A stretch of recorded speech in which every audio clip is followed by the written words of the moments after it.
got him. Easy now. Papa got beats making headlines. Come down. Ooh, you make my high come down. Always tripping when you come around. I'ma have to cut you off, like right now. You see, I don't have to drive me. You can say that for your mama. Maybe you should smoke some. Me try the marijuana. I was loving you good. The vibe was straight. Showed you a couple of things and they feelings changed. I treated you right. Everything was a gift from a time to your bag and the color on your lip. Yeah, you tell me your Welcome to the Seahawks Man to Man podcast, powered by The Athletic. Shout out to the company. My name is Michael Sean Dugar. I'm here with my co-host, Christopher Kidd. Make sure you follow us both up on the tweet machine. You guys already know to follow me at. I'm verified. Now you can see my face to go along with it. Chris, talk to him. What is up, everybody? It's your boy, Christopher Kidd. Be sure to follow me on Twitter at CKIDD206, and that's CKID206. All right. We got a special guest with us on the show here. First time joining us on the Seahawks Man to Man podcast. He is a cornerback for the Seattle Seahawks. We have DJ Reed on the line. DJ, man, how's it going? What's good, you guys? Man, I'm just chilling. Looking forward to this interview. All right. Yeah, we're looking forward to it too, man. After you, I think after one of them games, or the Rams game, or maybe that first Niners game, Chris told me, he's like, Mike, we got to get DJ on the show. We got to get DJ on the show. And that was in like October. So very glad to be making it happen, man. I want to get into this NFC West. I got to start there because the NFC West been turned up all off season for multiple reasons. And I want to start with week 16. You guys beat the Rams. You clinched the division, and there's a clip of you and Jamal Adams talking on the sideline. You guys are hype, just clinched. You're like, I want my hat and shirt, referring to the NFC West Championship shirts. You guys get them. Jamal smokes the cigar on the Zoom. It's a great, great moment. Obviously, you guys run it back with the Rams 2 weeks later, and they win that time. And then you guys season, and then Jalen Ramsey and those guys let it be known you guys can take them hats and shirts to Cabo. Basically, it's gloating a little bit. What was when you saw that clip of Jalen and those guys talking, what was your reaction to that this offseason? Well, we knew it was going to come, obviously. When we won the NFC West, we was talking on, our talk. We clinched the division, which is important. But, I mean, in this league, it's hard to beat a team twice in a row. And, what I'm saying, they game plan for us. They came out. Their defense was balling. And, they got the job done at the end of the day, and we lost the first round of playoffs, which was, obviously devastating. But, it's just trash talk at the end of the day. There's definitely a rivalry. Like, I felt that even playing in the first game. And, we played them 3 times. Obviously, they won twice. We won once. But, yeah, it's definitely a rivalry there. So I can't wait for this year. Were they talking on the field in that wild card game, or did you not even know about it until after when it went viral online? Nah, they was talking. During the game, it's always trash talk. But I felt like the NFC game, they obviously felt some type of way. Obviously we beat them in the NFC Championship game. So the NFC West game to clinch the division. So obviously they felt some type of way. Jalen's already a trash talker, so I didn't really hear him, talk directly to me, but obviously the videos went viral. So yeah. Are you already looking forward to that next Seahawks-Rams game in 2021? Oh yeah, I can't wait. I can't wait. You had also a great soundbite. After the Washington game, I think it was week 15, you played really well against Terry McLaurin, had to pick that game too. But afterwards, you were probably the first person I think we heard declare like, yo, if we don't win the Super Bowl, the season's a failure. There was a debate going on within like the fan base and the media. What's a successful season? Is it the NFC title game? Is it make the Super Bowl? And you said it kind of point blankly. At what point when you got in the lineup did you realize like, yo, this team is good enough to make it to the Super Bowl and win, and if we don't, it's a failure? Yeah, well, I knew that just when I first got with the team. Like, the Seahawks always contend. Like, they're always in the loop. They're the top 8 teams in the league, like, every year that I've been in the league. So just knowing that I'm playing for the Seahawks, I got Russell Wilson as my QB. Like, he's going to make all type of stuff happen for the offense and then obviously the defense. But as we kept playing, like when I first came back against the Niners, I knew that our defense was good, and obviously the media was bashing them because our defense was giving up a lot of yards. Like, was on track to set a record or something crazy, like something crazy like that. So But once I got back, I felt like the defense, like we all started eating. We were communicating. Everybody started getting that rhythm, that confidence down. So I felt like our defense started, balling. And like I knew that we could, obviously get to the playoffs, win. We always say get to 3 to 4 games, and that's how you get to the Super Bowl. And I thought obviously that we could win. I mean, that's my mindset going into the season. Like that's why I play the game. I want to win multiple Super Bowls. Like when I'm done playing, I want it to be like, yeah, DJ Reed, like he had a legacy. Like he won multiple Super Bowls for the teams he played on.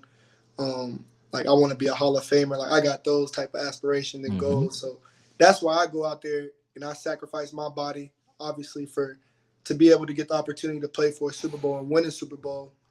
And obviously for the guys that I'm out there with. And, I've been to a Super Bowl when I was on the Niners, and, we was up by 10. We was up by 10 with like 7 minutes left and didn't finish it. So like that obviously, that messed with me for like, honestly, like for a whole month. Like I was, devastated because we was just right there. So that's definitely a goal. That's like on the bucket list for sure. Speaking of sacrificing your body, that's what you do when you play football, and injuries can occur. And I want to say summer of 2020, you realized you had a torn pectoral muscle. How concerned were you about your future considering that injury? Yeah, I mean, when I tore it, so I tore it bench pressing, and when I tore it, obviously I knew I tore something. It was either my labrum or my pec, and it was more mentally devastating because this is probably about 2 weeks before training camp. So I was grinding from probably early March up until that point. Like I'm talking about grinding, bro. Like the hardest summer I ever went. Like I was at JLT. That's where I train at. And I was going in. Me and my bros, like we were working out every day. And like my body I was in the most shape I've ever been in. And for that to happen, it was just like mentally devastating. Like, dang, I put so much, into this. Career-wise, I wasn't really – I knew I was going to be on the team, whether it was the Niners. I knew a team would pick me up just from my skill set, but it was more mentally just devastating for that year because I was going to have to miss the whole year. Speaking of the Niners, they ended up cutting ties with you, and they didn't believe that you could play this year. How much of that prided you through this season with the Seahawks, knowing that a team kind of gave up on you and was like, yeah, we don't think he's going to be able to return? How did that fuel you for the 2020 campaign and moving forward in your career as a corner? Oh, yeah, it made me hungry. I mean, I was already hungry, but it made me hungrier, I would say. And I definitely had a chip on my shoulder, coming into the league, but that basically put like a whole boulder on my shoulder. Just like rehabbing, I was with my doctor. My doctor name is Michael, and bro, I was literally rehabbing at the facility with the Seahawks, and then I would go home and I would rehab with my doctor. He'll come to my crib and we'll do more rehab. And they didn't know that. Like I was doing push-ups and stuff like months. I wasn't supposed to be doing push-ups on my pec, but like we was doing aggressive like rehab so I could get back fast. Yep. So we definitely pushed it, but it's a big reason why I got back on the field that early. And how were you able to like be ready, like mentally in terms of the playbook and all that, the knowledge of the scheme with a team you're unfamiliar with? Like everyone talked about how ready, you were from the jump. You talked about your physical, part of getting ready. What were you doing in the playbook, while you were rehabbing? Yeah, like this year was really a blessing in disguise because I actually got to sit out of football, and I haven't sat out of football since I was a kid. So I actually, when the Seahawks were going through training camp, I was watching Dunbar, I was watching Trey, I was watching Shaq, and I was literally just watching the offense. I was watching formations. I was seeing what Russell would check to. I would see, like, if it's 3-by-1, what is the single receiver running? I start, like, really thinking about, like, football, not even thinking it from an athletic standpoint. Really just using my mind, like, okay, in 2-by-2 in a cover 3 scheme, teams like to run seams. Like, that's what they're going to attack is the seams. If it's a blitz, like if they know when we're blitzing because we have one extra guy rushing. Who is the quick check down? Like I was just learning like little things and formation recognition, things that I've never really done. So once I got back on the field, I actually started applying that, and like football became really easy for me. Was it just a coincidence that your debut for the Seahawks was against the Niners? How did that go? Were you had that game circled as soon as you got signed? Yeah. So no, for real. Like when the I Seahawks bet. picked me up, the first thing I did was I asked Tank. He's one of the trainers on the Seahawks. I asked him what's the earliest time I could get back, and he was just like 4 months is the earliest you will be able to legally get back. And I was like, what week is that around? And he was like, that's around week 8. So week 8 we're playing the Rams, but week 7 was the Niners. So I asked him, could I play week 7? And he said he would have to check because we have a bye week, so that might account for week 8. So I was like, okay, I'm gonna get back for that game. I'm gonna make sure I'm ready for that game. And so did all the rehab right. Was very deliberate with how I did it. Obviously training, getting back in football shape. I did all that right with the trainers, and mentally I was in the film room, just learning. You know what I'm saying? Learning a new scheme, not new scheme, but a new playbook. Ultimately, same thing that the Niners ran, but just different terminology. But really was just focusing on myself. Like I had no outside distractions. I was with my girl, and I literally would go home, do more rehab, and watch film. Like that was like my life. And then obviously watch Netflix once I was done. I was really just locked in, bro. Like this year was the most locked in I've ever been, and that's why I played well. Going into that Niners game, were you angry? I wouldn't say the word angry. I would say I had a lot of stuff built up inside just with how everything went down. But I would say that it was very strategic. Like I wasn't just out there just running around with my head cut off. Like it was very strategic. I stuck to my script. I knew what I wanted to do. And yeah, I made a big impact on the game. How much of all that stuff you had built up and you came out on that interception when you picked off Jimmy G? Oh man, it was lit, bro. It was fun. With the celebration, how I gave all my teammates the ball. I already envisioned that happening. Like I'm big on like meditating. So like during that week, I was just like, get your first career interception against your former team. Like let's do that. And if the opportunity is there, like go take that. And then when it happened, I already had that celebration in mind and I did it. So like I literally like manifested that. You still got the ball? Oh yeah, I keep all my game on for sure. After that, you started in the slot, that week, obviously. And then after that, you end up making multiple starts at left corner, multiple starts at right corner. I'm pretty sure you're the first cornerback in Pete Carroll's system, in a decade to be able to do all 3 of those things. You did them in one season. How in the world were you able to do all that?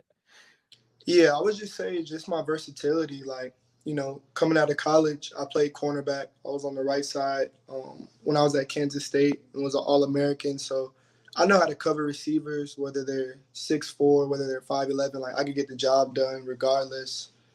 And I just feel like, I've been around great coaches, so I know how to play corner. Like I was with Coach Hayes when I was at Kansas State. He's been coaching. He's retired now, but he coached over 30 years, 8 years in the league.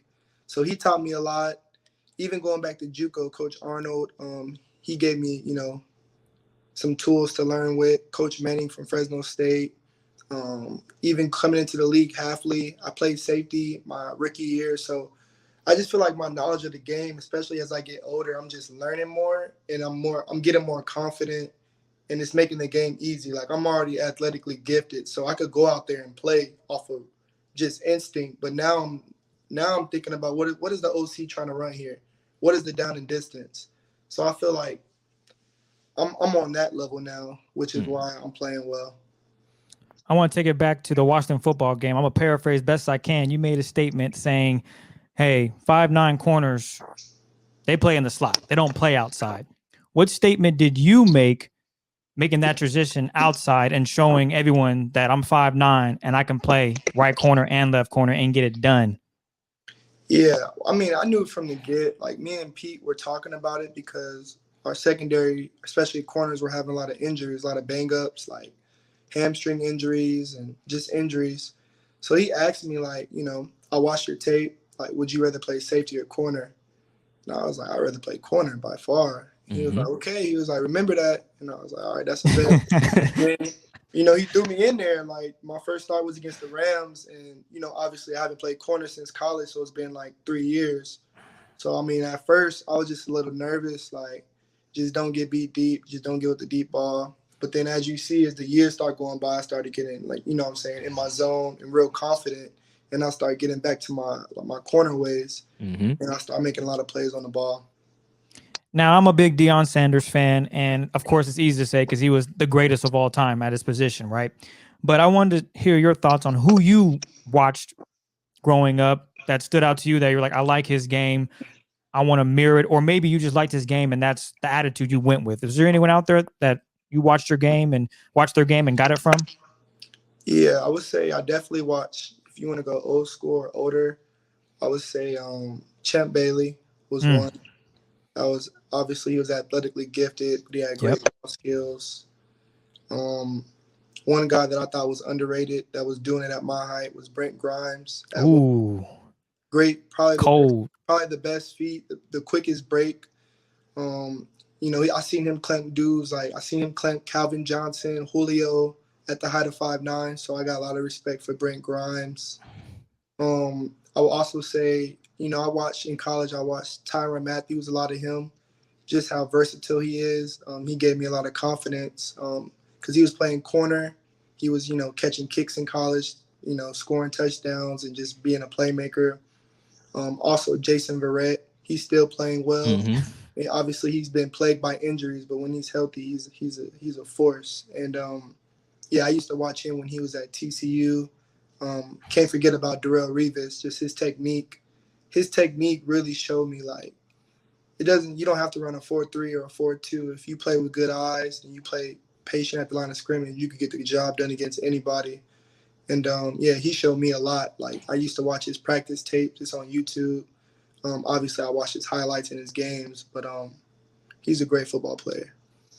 Now, the word around town is being too short to play cornerback. How has that transformed your journey and where you are today as proving all the haters? Well, actually, I wouldn't say haters, just proving all the doubters wrong that even though I'm 5'9", I can still play cornerback. And you mentioned Brent Grimes, who he was damn good as a position, even though he was undersized.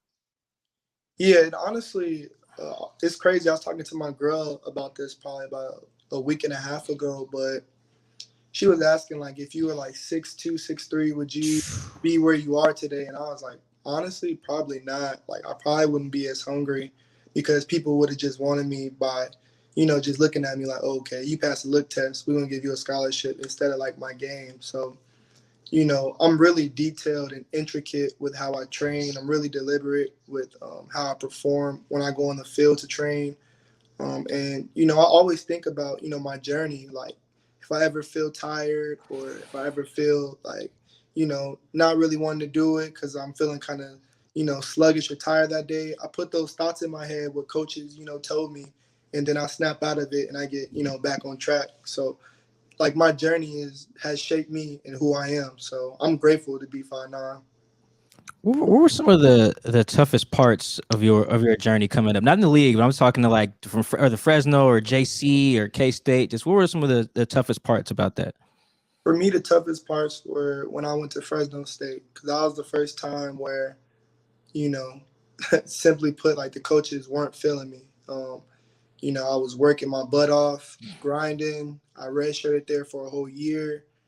And it was just like, what am I doing this for? Like, I got my spring evaluation, and they basically told me that they just see me playing special teams. They don't see me contribute on defense. So I was just like, it was devastating to hear because, you know, I spent the whole year there literally working out, practicing with the team.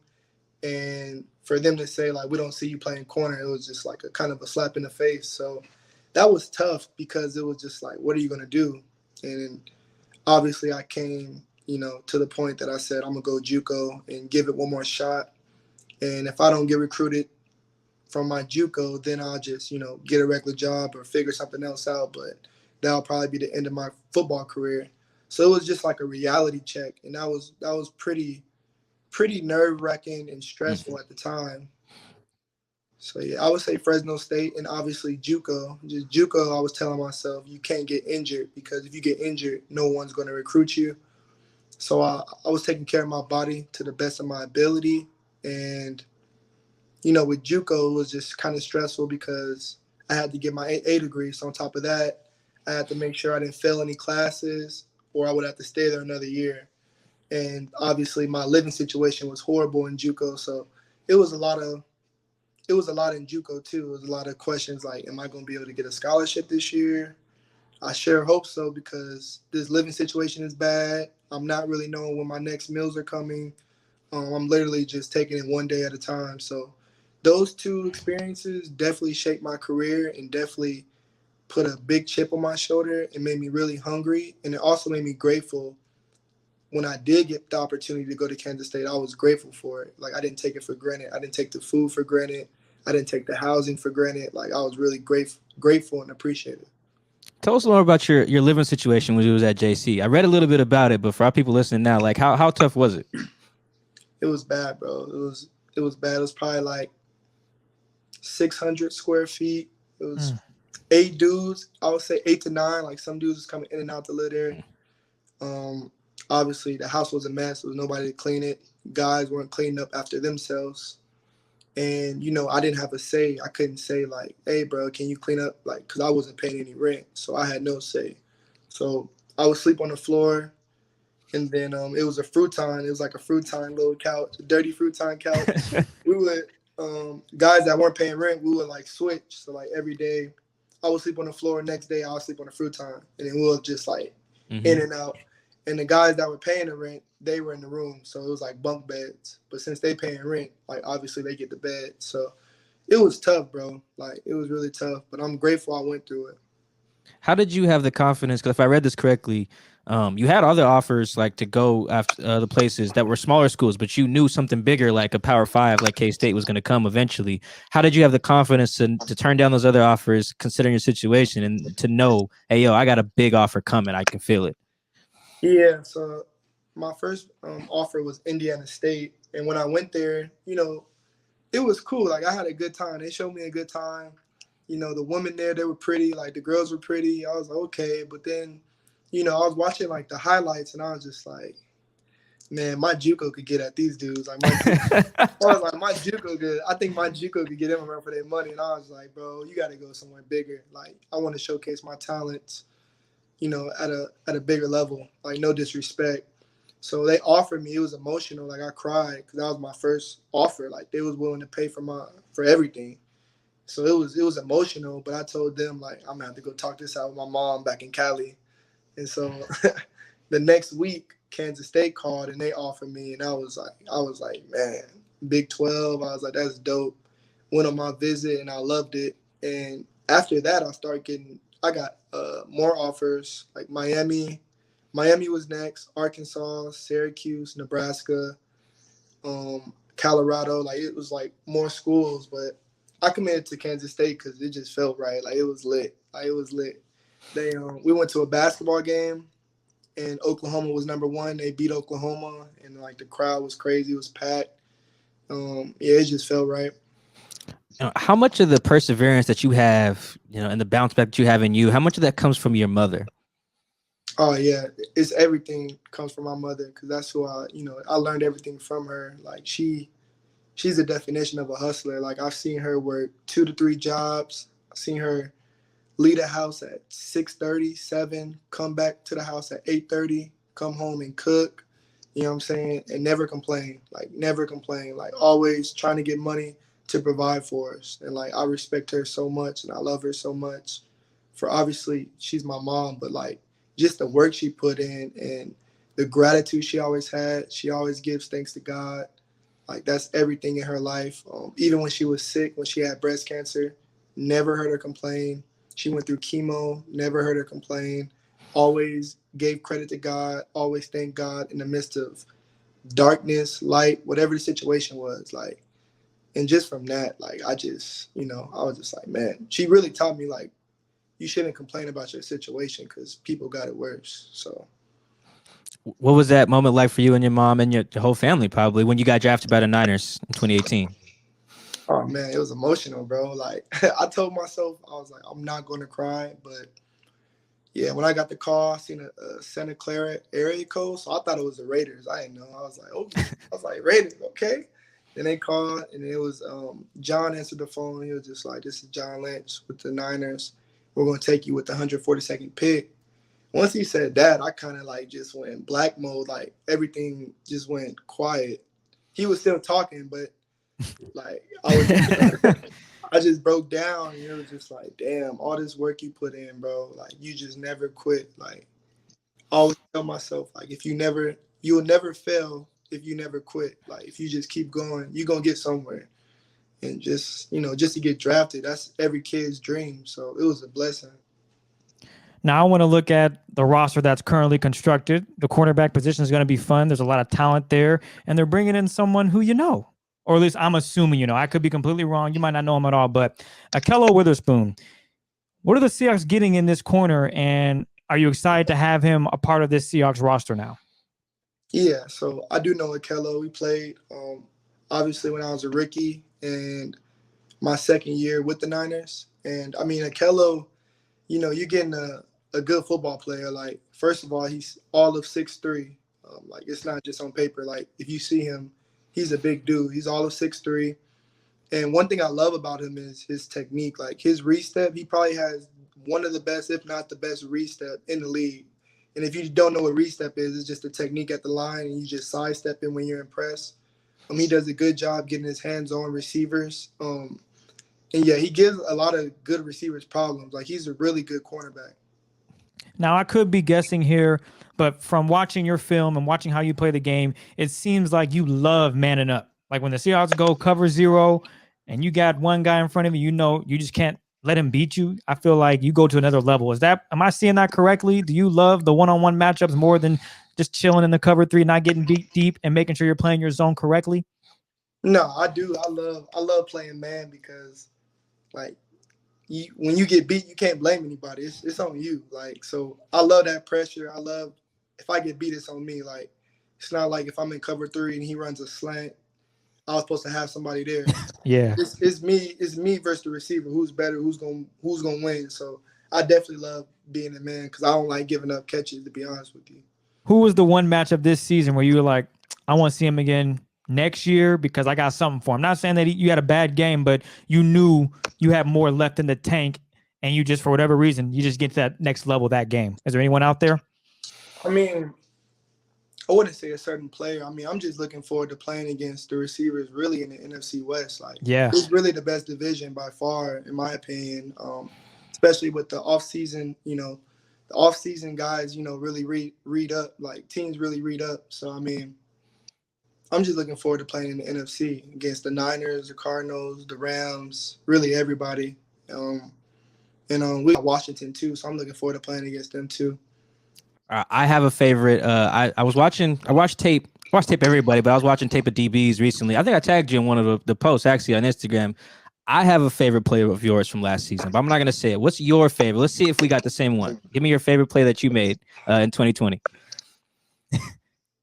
There's some plays that the ball wasn't even thrown my way, but just with, I was belling in some plays, and just the way I was just fluid with my hips, I'm just like, ooh, that's nice. Like, that's teach tape. Like, if someone watching film, they could appreciate that. But I would say one of my favorite plays would probably be against Washington in the low red zone where they tried me with the fade. I felt like my technique and how I played that back shoulder was like teach tape. And also the interception I had that game in cover three, like that's teach tape. With a crosser route, with two deep developing routes, how I came off because of my free safety Diggs. He was on the post, so I could fall off. I thought that was teach tape. The one you posted, that was great awareness, playing cover two. But, obviously the quarterback extended the play and just getting my eyes on the receiver and looking back and making a play. That was teach tape. I mean, it's other plays. I would say, I was on the tight end when I made the play with the Rams. That don't count. I don't count tight ends. Like, yeah, I would say like the pick on Kittle, but like that's a tight end. Obviously, he's a great tight end, but I'm trying to think of receiver plays. Yeah, I mean, I don't know. I mean, those are some good ones, man. You gave mine away, man. I think that one on J.D. McKissick, man, against the Washington team, because I feel like that's the one. If you're like a DB coach or a really DB guru like Pete, like on Monday after the game, that's one of the ones. He's like, "Yo, I loved every bit of that. Did Pete or Coach Curtis say anything specific about that play the next day? I mean, it was just like great job, like because we were in cover 2 on that play, so technically I could have just did my job, like, but then really nobody was there because it was an extended play. So I was just playing football, and I think that's why Pete likes me a lot. Like I'm not a robot out there. Like I'm a obviously do what they want me to do, but I'm gonna get the job done, like because things happen on the field. You play a little bit with Sherm. We love talking about Sherm on the show. Loved covering Sherm. Shoot, I wouldn't be mad if he came back. But what did you learn from him when you were together in San Francisco? I learned a lot from Sherm, and it's crazy because I sat next to Sherm. So in every meeting, I'm sitting by Sherm, and he taught me a lot. But at the time, it wasn't clicking for me because I'm young. Everybody is telling me, information. I'm learning a whole new position. I'm playing free safety. Sherm used to come into meetings with no notebook. And I used to ask him all the time, I'm over here head down, taking notes. Like, I'm not even interpreting what they're saying because I'm just taking so much notes. And then I asked him one day, like, bro, why you don't take any notes? He was like, man, he said, DJ, he's like, I've seen this 1,000 times. And he was just like, once you start learning the game, every offense does similar things. And he was just like, he was giving me the examples, like low red zone, teams run this and this. High red zone, teams going to take shots. Low red zone, teams are going to run the ball. Low go area, teams are taking shots. It was just a lot he was telling me. He was just like, pair slot, teams are going to run Dino. Max protection look, like he was just putting me on game, but it wasn't really processing. But once I got to the Seahawks, once I was sitting out and I was learning like offensive formations, I was like, oh, this is what Sherm was talking about. I was like, okay. I was like, that makes sense. Like, so once you kind of know what's coming before it's coming, it makes your job easier instead of just being out there playing on instinct, which that's what I was doing my rookie year. Wow, man. Sherm was helping the Seahawks and he didn't even know it. Yeah, he didn't even know. He's giving advice and it didn't click. Got up here. No, that's good, man. Going into this season, I guess we've mentioned you played nickel, you played right, you played left. Where do you want to play in 2021? I mean, me personally, I want to play cornerback, but if something was to happen, if they were to get Sherm or they wanted me in the slot, in the nickel, I wouldn't mind like playing nickel. Like, I could get that done too, but I want to be out there on the outside personally. Why is that? I already told you, like, just that outside, that's my home, bro. Like, I played it in college. Like, I played that my whole life. So coming into the league, I felt like they try to just put me in this genre, like, hey, not from my game, but like just because of my height, like, hey, you're a slot corner. You're not a corner. And I always like had a problem with that because even like when I got drafted, they said the same thing. Like, we're gonna play you at free safety and we're gonna play you at nickel. And I'm like, whoa. Like, I was just an All-American at corner. like real talk. Like, I was just an All-American at cornerback in the Big 12, a pass-happy conference. Yeah. It gets real out there in the Big 12. Like, that ball is getting thrown. So if you're not on your money, you are going to get exposed, like, straight up. And yeah, I always like kind of question that, like, why can I not play corner at this level? Like, who created that stigma or whatever? So it was a blessing, to be able to get the opportunity to play corner this year. Defensively, what should we expect from the Seattle Seahawks this 2021 season? Man, I mean, honestly, I can't really, give you something like, oh, we're going to be the best defense, but respect, yeah, Snyder is definitely, got some guys. Hyder, I'm happy that we got him. We obviously re-signed Dunlap. We got Bobby. I hope we re-signed KJ because KJ was a big part of our defense last year. We got Ahkello, obviously. He's coming in for Shaq because Shaq went to the Jaguars and got paid. Happy for my dog. Yep. And then, obviously we got Jamal. The weapon. They're gonna have to pay Jamal because Jamal's a dog. They got to pay Jamal. And then obviously we have Diggs. So we got 2 Pro Bowlers, at safety. So man, it's lit really. Like, if we put it all together, it's gonna be very fun to watch and special. Is there something about playing at K-State and then coming to the Seahawks that makes guys really good returners? Like, it was just a coincidence that you and Tyler are both good at that? What's up with that?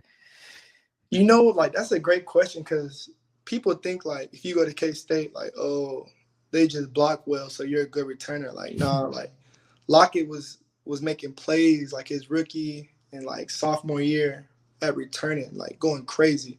And he was an All-American at kickoff returner in college. Same was I. So I don't know what it is, honestly.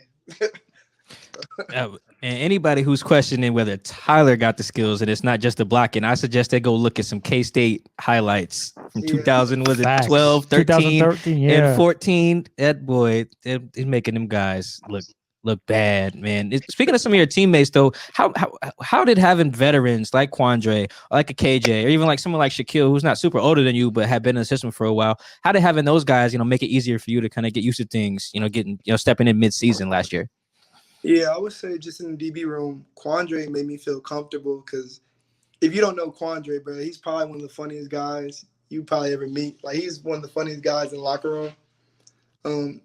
He just, like, takes tension off of things. Like, if something's serious, like, he'll just come up to you. Like, he's short. He's, like, 5'8". But he'll come up to you like, what's up, little man? How you doing, man? Like, you know what I'm saying? So, like, Quandre, he was probably one of the first friends I met, Same as KJ and Bobby. They see me rehabbing. They'll check in on me, like, ask what books I was reading. Because I used to read books, like, during my rehab process. And they'll just check in on me, you know what I'm saying, like, we're going to need you. Same as Russell. Russell used to come and just come to my locker and ask, like, how your rehab going? Like, we're going to need you. I hope you, getting ready. And, like, stuff like that. Like, that really helps you mentally, just having your teammates encouraging you. That's dope, man. That's real dope. What were you reading while you were rehabbing? Yeah, so I finished Relentless by Tim Grover. Mm-hmm. Have you heard of that? What's that about?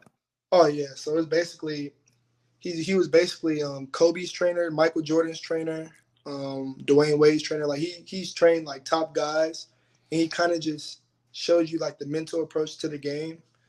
And it's pretty, like, it's pretty intense, to say the least. But it's definitely a book. It's definitely a great book to read while you're rehabbing. And I also read this book called Atomic Habits, which is basically teaching you about, the habits that you have, whether they're good or bad, and how to change them. And it basically just talks about, like, people want success and they want all this stuff, but they don't have, like, a deliberate system, a day-to-day system. And he said once you create and establish a system, like, everything you want will happen. But, like, you have to have a day-to-day system that you do religiously. Mm-hmm. So, like, that book definitely got my mind right too. You said you were on a Netflix binge as well during the rehab. What was on the docket? What were you watching on Netflix? I was watching everything. You put me on the spot. I'm trying to think. Does your girl usually pick? Do you pick who gets to control the Netflix? It's pretty even. Like, sometimes I'll pick, sometimes she would pick. But we watched Stranger Things. I watched it with her, but I rewatched it. That was when I rewatched it. We watched the originals, which is like a vampire show on Netflix. Trying to think. We watched You, the second one. Ooh, my show. I see you on that one. Yes. Yeah, we watched You, the second one. And just things like that. I don't really. You put me on the spot. I can't really. No, it's all good, man. Nah. I'm gonna put you on the spot real quick. Thanks again for rocking with us. Let's put it this way. We want to have another player on the show. Who do you think would fit well with Mike and I on the show? And with that answer, you have to help us. So let's say you say, I want you guys to go and get Bobby. You got to help us get Bobby on the show. So who do you think will rock well with us? And who can we get on the show that you can help with? Who you got? I think Quandre. Either Quandre. Okay, I'm sorry. We already got Quandre, man. But we can get him again. We need him back on here because we need to talk some trash about this basketball. I'm a big basketball guy. Okay. And I would let Quandre know I will be. Wait, let's just start there. Are you a basketball guy? Do you hoop?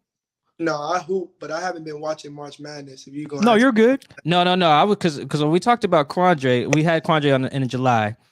I let him know, like, I'm nice, and I will get Chris and 3 other media guys, just straight media guys, no other, and we will take 5 Seahawks in a 5-on-5, and we will get busy. See, there we go. Here we go. I don't think so, bro. I don't know about that. I'm gonna be honest. DJ look like he might be having some straps on D. Like DJ, man, he might. I got these. I'm a lefty. Oh, see, I noticed that Ooh. too. I noticed he lefty. No, Okay. that's cool. I like the confidence. No, because we got to get Quandre back on to talk because him, John Ursua, who else? Russ. Yeah, no, Russ, Bobby, like you guys get your 5. We don't care who it is. Have DK in there. He can send us his highlights of him dunking all he wants in high school. We not worried.